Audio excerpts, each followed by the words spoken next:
Salutations, mini mathematicians. We're going to go over a little review of some geometry vocabulary together. Most of these you should know, but just a little, review ski.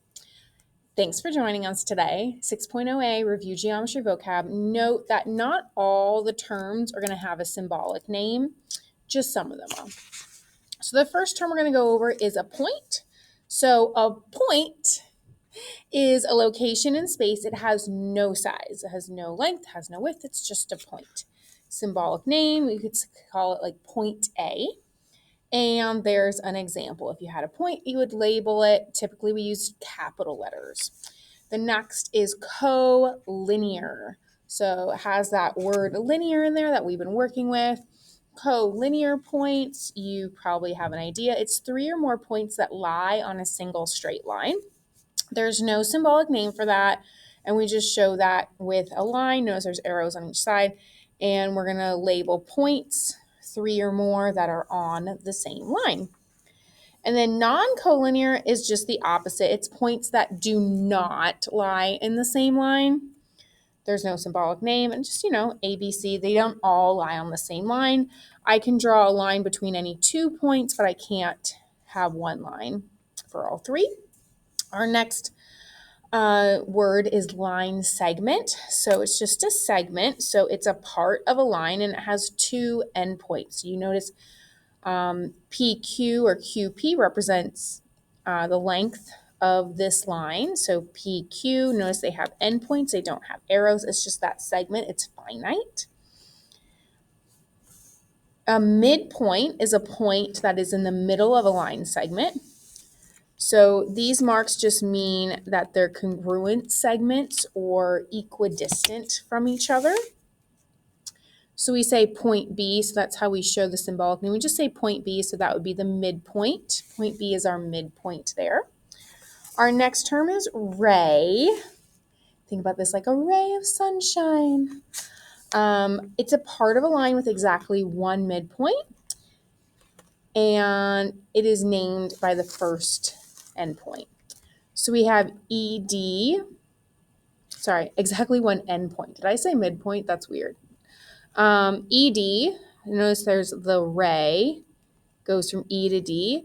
The endpoint is the first one that's said. So E and then D and then off to infinity and beyond. Or we have XY, X to Y, or we could have Y over to X. So this ray XY would go from X all the way past to Y. Nice. Let's turn the page. Then we have a line. So a line is a series of points that extend in opposite directions without ending. So lines are infinite. So we have line AB or BA, or just line N. Or points, we use capital letters. Lines, we label them with lowercase letters. So we could define this as line AB. Notice we have arrows going on each side. Line BA, arrows going on each side, or just N. Wonderful. Our next term is intersecting lines. So intersecting lines are lines that lay in the same plane that intersect. So we can say that line AE and line BC intersect at point C. Nice. Parallel lines. This is a really important word for the rest of your mathematical career. So parallel lines are lines that lie in the same plane that do not intersect. They have the same slope and different y-intercepts. That's going to be really important for next year. We can say line AB is parallel to line CD. We can also say segment AB is parallel to segment CD. So these symbols here visually mean that the lines are parallel to each other. We can also use just one set of arrows like this. It doesn't have to be a double set. If you have a bunch of lines parallel in the same shape, let's say I made a rectangle, and I would say that these lines are parallel to each other and these lines are parallel to each other. So that's what we would use. If we had another set of lines parallel in the same shape, I could use 3 arrows together. Wonderful. Perpendicular lines are another type of lines that are going to be really important for the rest of your mathematical career. So there are two lines that intersect and form a 90-degree angle. They're also called right angles. And if you're a little bit cold, head over to the corner of the room. I hear it's about 90 degrees. Okay. This is the symbol for perpendicular. Perpendicular kind of looks like an upside down T. So this says line AB is perpendicular to line CD. We also show in the picture a little square, kind of like showing that right angle. We always want to measure those or label those that way.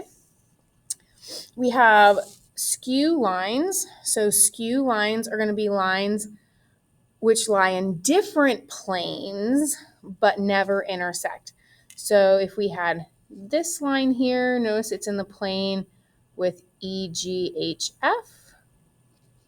However, this line AB lines in the plane ABCD, and they're never going to intersect because they lie in different planes. So you might say, Ms. Barr, you keep saying the word plane. What is a plane? Well, a plane, not an airplane like you see in the sky, it's a flat two-dimensional surface that extends infinitely in all directions. So this is a plane. It's kind of like one section, if you will. But it's flat. It's only two dimensions. It's like a slice, if I took a slice of something. Perfect. Let's keep going. The next word, if we have an angle are two rays that meet at a common endpoint from an angle. So we can say angle ABC or angle CBA. Notice the middle letter is always the vertex. So this is a side, that's a vertex. We can also call it just angle B. A vertex is a common endpoint of an angle. So point B is what we say, middle letter when naming an angle, really important. So that's what we're talking about for the vertex. Sides, the two rays that form an angle are also known as the sides of the angle.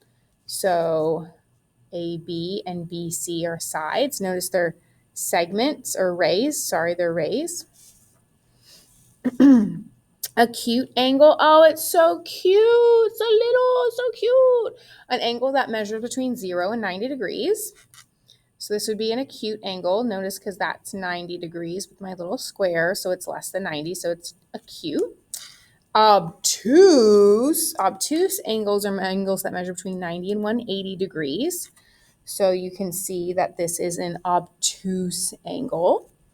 A right angle is an angle that measures 90 degrees. So you can see this is right. A straight angle is an angle that measures 180 degrees. So you can say a straight angle, completely straight line. Excellent. Complementary angles are a pair of angles whose sum is 90 degrees. They don't need to be adjacent. So you can see these two angles are complementary, or we can say that these two angles are complementary. They don't have to share a common vertex to be adjacent. Notice if I take the C, I can make a 90 by dropping a little line, and you can see 90. So that's how I remember complementary angles add up to be 90. Where supplementary angles add up to be 180. So these are terms you probably learned previously, and they're really important this year and next year.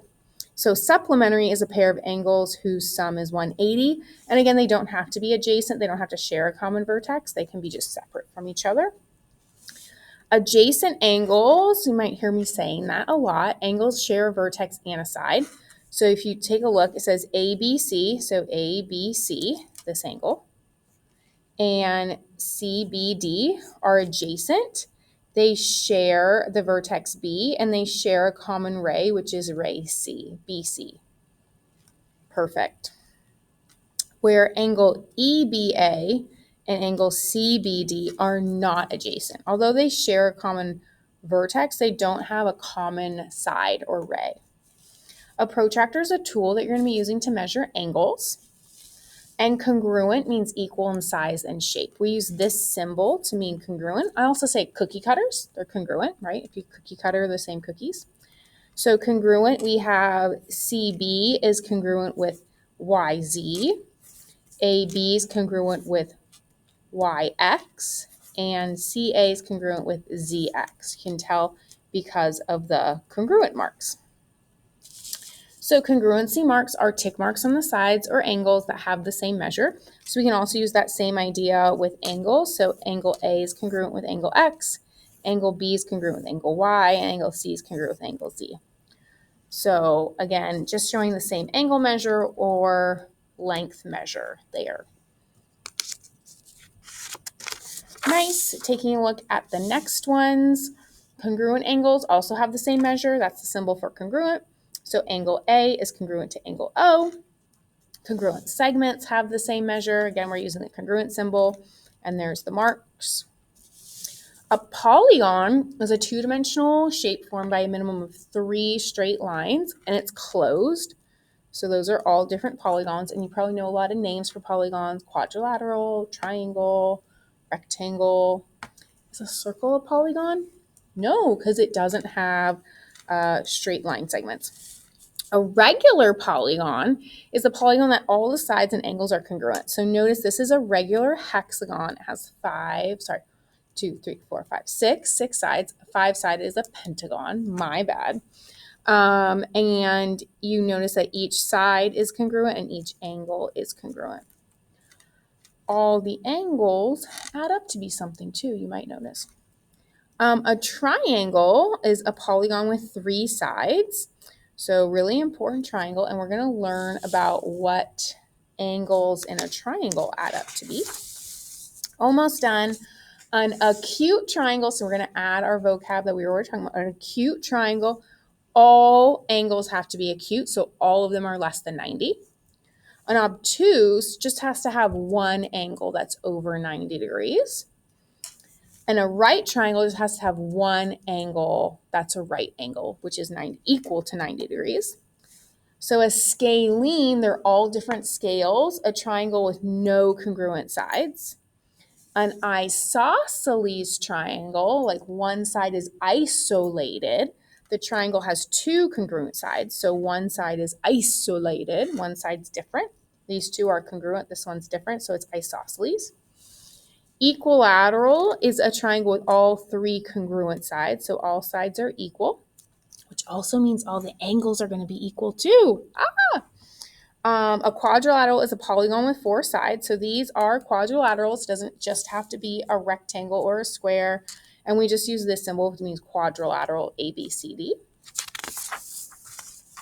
And we're going to look at this figure, A, B, C, D, E, and go ahead, pause the video, and answer the following questions.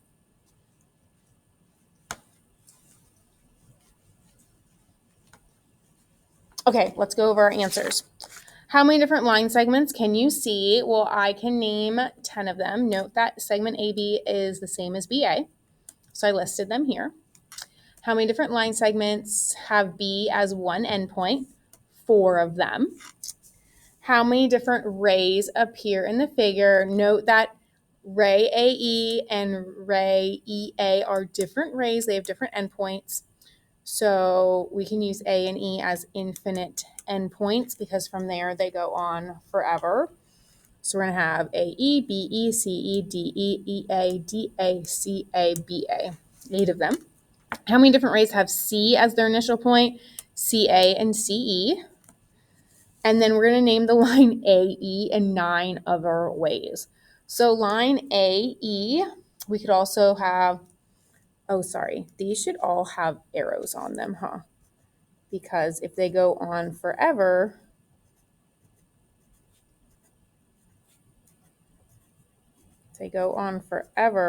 then they have the all of line AE. And then we're going to name ray EA in 3 other ways. So ED, EC, and EB. Woo! Great job, mini mathematicians. Do your best. Be nice to everyone. I hope this was a great review for you, and I will see you next time. Video bar out.